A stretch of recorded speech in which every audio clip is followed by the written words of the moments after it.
வணக்கம். தமிழ்நாடு அரசு போக்குவரத்து துறை அமைச்சர் சிவசங்கரின் 56வது பிறந்த நாளை முன்னிட்டு செந்தூரில் நடைபெற்ற சதுரங்க விளையாட்டுப் போட்டியில் நூற்றுக்கணக்கானோர் பங்கேற்றனர். இனி விரிவான செய்திகள். தமிழ்நாடு அரசு போக்குவரத்து துறை அமைச்சரும் திமுக அரியலூர் மாவட்ட கழக செயலாளருமான சிவசங்கரின் 56வது பிறந்த நாள் இன்று கொண்டாடப்படுகிறது. செந்துறை ஒன்றியம் திமுக சார்பில் தெற்கு ஒன்றிய செயலாளர் செல்வராஜ், வடக்கு ஒன்றிய செயலாளர் எழில்மாறன் ஆகியோர் பொன்பரப்பி பாலாஜி மகாலில் பிறந்தநாள் விழாவை கொண்டாடினர். பிறந்தநாள் விழா கேக் வெட்டி அனைவருக்கும் வழங்கப்பட்டது. மேலும் பரந்த பிறந்தநாளை முன்னிட்டு சதுரங்க போட்டி நடைபெற்றது.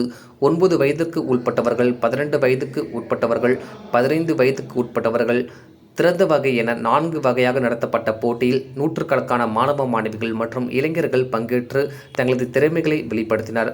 மேலும் அமைச்சர் சிவசங்கரின் 56வது பிறந்த நாளை முன்னிட்டு கூண்டுடன் கூடிய 56 மரக்கன்றுகள் கழக நிர்வாகிகளால் நடப்பட்டது. இவ்விழாவில் திமுக பொறுப்பாளர்கள், தொண்டர்கள் மற்றும் பொதுமக்கள் பலரும் கலந்து கொண்டனர். போட்டியில் வெற்றி பெற்றவர்களுக்கு பதக்கங்கள் மற்றும் சான்றிதழ்கள், முதல்வர் உருவம் பொறித்த டி-ஷர்ட், தொப்பிகள் ஆகியவை பரிசுகளாக வழங்கப்பட்டது.